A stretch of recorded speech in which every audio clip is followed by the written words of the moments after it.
माननीय श्री दत्तात्रय आंधळे सर यांना मी आपले मनोगत व्यक्त करण्यासाठी आमंत्रित करते. प्रथम कृष्णा आणि पंचगंगेच्या तीरावर उभ्या असलेल्या गुरुदत्ताला हा दत्ता विनम्रपणे अभिवादन करून मी माझ्या वाणीला सुरुवात करतो. आजचा हा जो प्रशासकीय सेवा महाविद्यालय नरसिंहवाडी वार्षिक स्नेह संमेलनाचा कार्यक्रम या ठिकाणी संपन्न होतोय आणि या वार्षिक स्नेह संमेलनाचं तिसरं पुष्प गुंफताना मला आपण सर्व मंडळींनी या ठिकाणी आमंत्रित केलं. माझा जो सत्कार केला त्याबद्दल सर्वप्रथम मी आपला इन्स्टिट्यूट असेल, प्राचार्य मॅडम असतील यांचे आभार मानतो. मित्रांनो, आजच्या कार्यक्रमाला आवर्जून उपस्थित असलेले आमचे प्रेरणास्थान आणि जगदाळे सोशल फाउंडेशनचे अध्यक्ष संस्थापक सन्माननीय दादा, त्याचबरोबर हे प्रशासकीय सेवा महाविद्यालय ज्यांनी उभा केलं ते माझे अत्यंत जवळचे मित्र.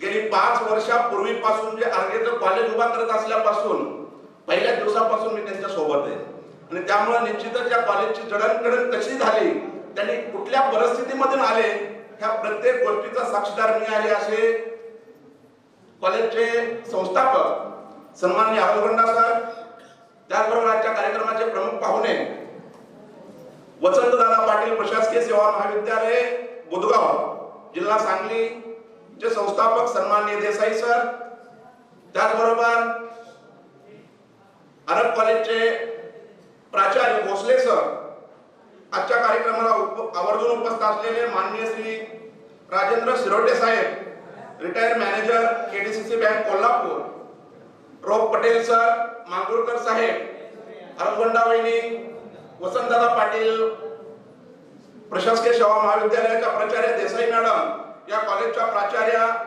श्रीमती भारती पाटील मॅडम सर्व, त्याचबरोबर प्रशासकीय सेवा महाविद्यालय प्रायव्हेट इन्स्टिट्यूटचा कार्यकारी संचालक प्रथमेश अरलगोंडा, व्यासपीठासमोर बसलेले सर्व माझे मार्गदर्शक मंडळी, विद्यार्थी मित्रांनो, पालक बंधू भगिनी, आपणा सर्वांना विनम्रपणे अभिवादन करून मी थोडक्यामध्ये माझं मनोगत व्यक्त करणार आहे. आजचा हा जो कार्यक्रम आहे तो बक्षीस वितरण आणि पारितोषिक वितरण सोहळा आणि सांस्कृतिक कार्यक्रमाचा. यामध्ये सर्वात महत्त्वाचा भोसले सरांनी सांगितलं की केंद्रबिंदू हा विद्यार्थी असतो आणि म्हणून ज्यांना बक्षीस मिळाले त्यांच्यासाठी खास मी 2 ओळी सांगणार आहे. कारण आपल्या कॉलेजचं आता सरांनी सांगितलं की देश पातळीपर्यंत मुलं गेले, काही मुलं युनिव्हर्सिटी मधून खेळत आहेत.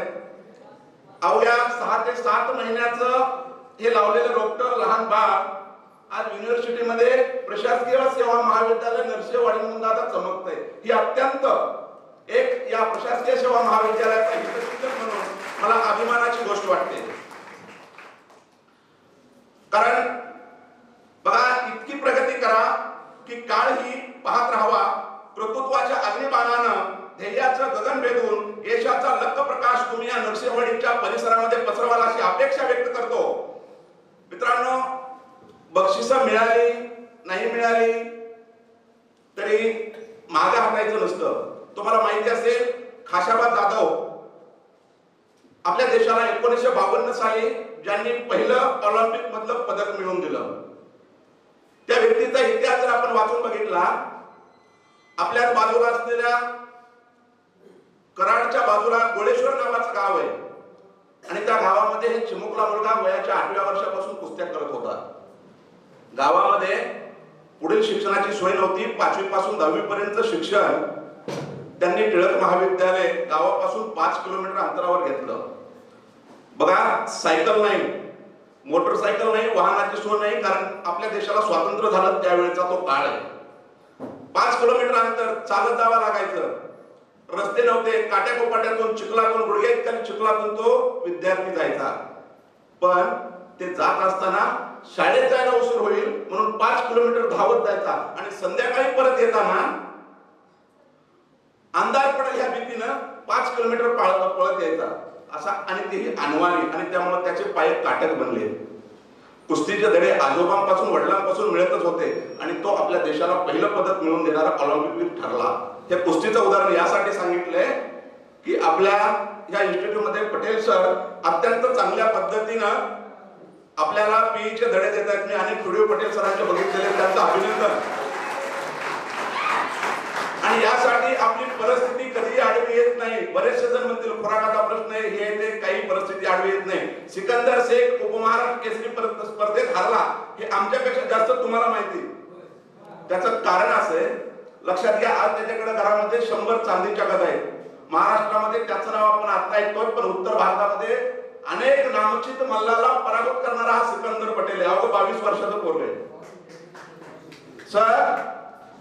40 बुलेट, 7 ते 8 अल्टो आणि 3 ट्रॅक्टर एवढं उत्तर भारतामधून बक्षीस मिळवून आणलेले आहेत. कारण त्याचे वडील हमाली करतात.